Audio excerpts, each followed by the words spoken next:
Assalamualaikum warahmatullahi wabarakatuh. Perkenalkan kami dari kelompok satu. Di sini kami akan menganalisis aspek persaingan Ford. Next, please.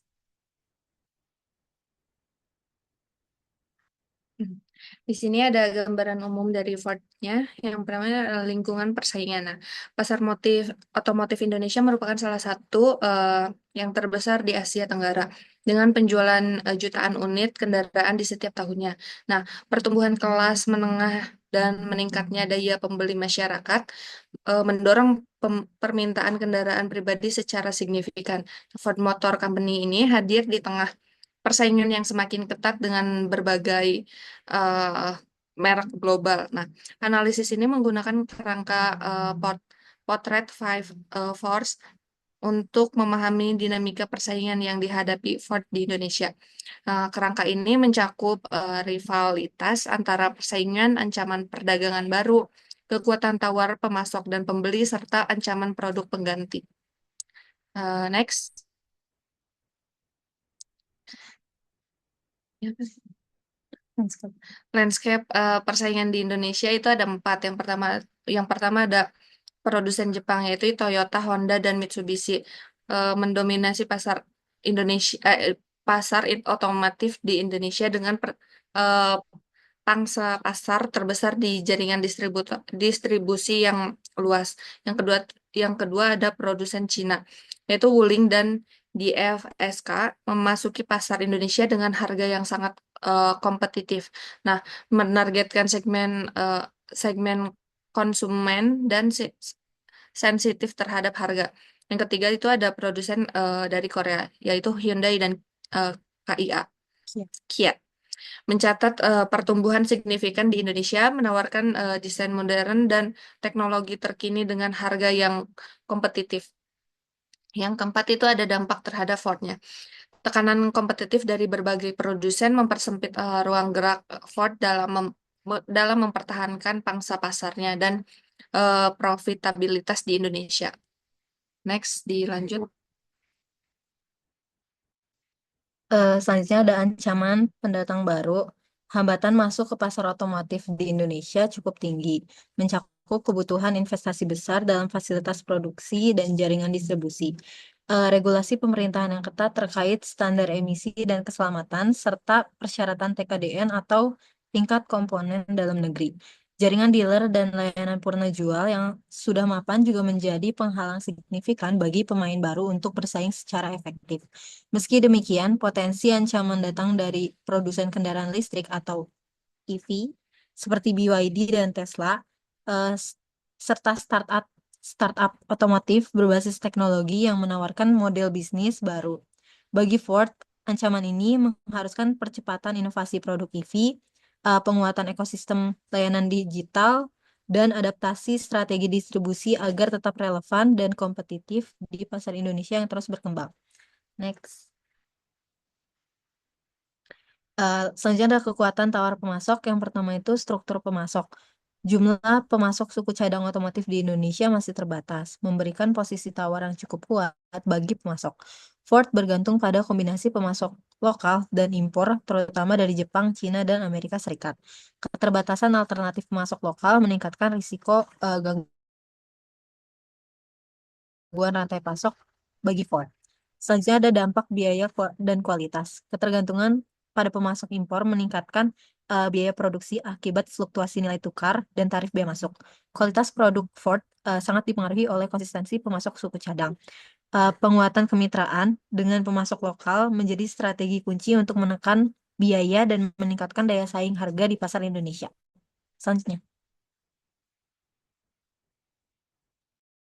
Untuk selanjutnya ada kekuatan tawar pembeli. Nah, konsumen Indonesia ini memiliki posisi yang cukup kuat karena mereka ini sekarang dapat dengan mudah membandingkan terkait harga, fitur, dan juga kualitas dari kendaraan dari berbagai merek melalui internet gitu. Selain itu, banyaknya pilihan di pasar juga membuat konsumen itu semakin selektif dalam menentukan kendaraan yang akan mereka beli. Nah, kondisi ini juga menuntut Ford untuk tidak hanya menawarkan produk yang berkualitas, tetapi juga menentukan harga yang kompetitif, lalu juga memberikan layanan purna jual yang baik, serta adanya jaringan dealer yang memadai agar nantinya mampu untuk menarik dan mempertahankan pelanggan. Nah, jadi semakin tinggi kekuatan tawar pembeli ini, semakin besar pula tuntutan Ford untuk memberikan nilai tambah dibandingkan dengan para pesaingnya yang lain. Nah, selanjutnya di sini ada ancaman produk pengganti, yang di mana ancaman ini muncul karena konsumen itu memiliki berbagai alternatif untuk memenuhi kebutuhan transportasi tanpa harus membeli kendaraan Ford. Yang pertama di sini ada transportasi umum seperti bus dan juga kereta yang saat ini itu semakin berkembang dan menjadi pilihan masyarakat karena lebih ekonomis gitu. Yang kedua adanya layanan ride hailing seperti Gojek dan juga Grab yang membuat sebagian masyarakat itu terutama di daerah perkotaan merasa tidak perlu untuk memiliki kendaraan pribadi. Selain itu, yang ketiga, perkembangan kendaraan listrik juga menjadi tantangan tersendiri, karena seiring meningkatnya minat masyarakat terhadap kendaraan yang lebih ramah lingkungan, Ford ini juga perlu menyesuaikan, produknya agar tetap relevan gitu dengan kebutuhan masyarakat atau kebutuhan pasar di Indonesia. Dan yang terakhir, ada dampak terhadap Ford-nya. Nah, ancaman ini substitusi menekan volume penjualan Ford di Indonesia, mendorong kebutuhan inovasi produk dan strategi pemasaran yang lebih adaptif. Nah, ancaman dari produk pengganti ini juga dapat mengurangi potensi penjualan kendaraan Ford jika perusahaan itu tidak dapat untuk mengikuti perubahan dari preferensi konsumennya. Nah, oleh karena itu, Ford itu perlu untuk terus berinovasi, baik dari sisi produk maupun strategi pemasaran, agar nantinya tetap menjadi pilihan utama di tengah banyaknya alternatif transportasi yang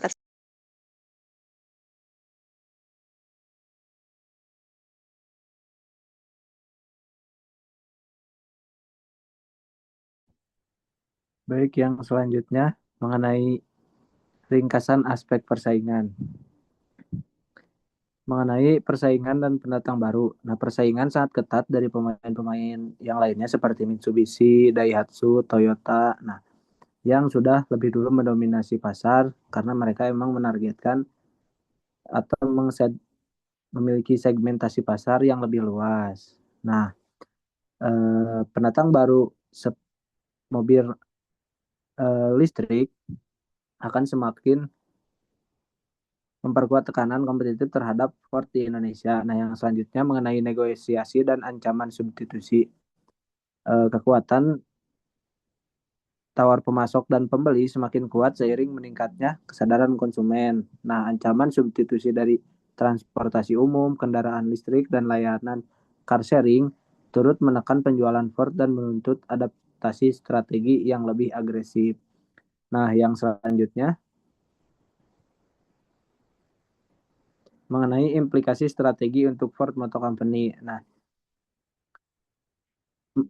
inovasi produk dan teknologi ramah lingkungan Ford perlu mempercepat perkembangan kendaraan listrik dan hibrida yang sesuai dengan kebutuhan konsumen di Indonesia. Nah, karena semakin ke sini konsumen-konsumen di Indonesia itu semakin paham mengenai aspek-aspek lingkungan. Nah, yang selanjutnya juga mengenai investasi dalam teknologi ramah lingkungan akan meningkatkan daya saing Ford di tengah regulasi emisi yang semakin ketat dan tren global yang menuju mobilitas berkelanjutan. Nah, seperti yang tadi dikatakan, karena konsumen-konsumen di Indonesia itu semakin sadar gitu mengenai dampak emisi yang ditimbulkan oleh kendaraan-kendaraan konvensional. Nah, lanjut penguatan distribusi dan adaptasi pasar lokal. Perluasan jaringan dealer dan peningkatan layanan purna jual menjadi kunci retensi pelanggan. Ford harus menyesuaikan strategi harga dan kampanye pemasaran dengan preferensi konsumen lokal, serta membangun kemitraan strategis dengan pemasok lokal untuk menekan biaya produksi. Mungkin cukup sekian yang bisa kelompok kami sampaikan. Apabila ada kurangnya mohon dimaafkan. Wassalamualaikum warahmatullahi wabarakatuh.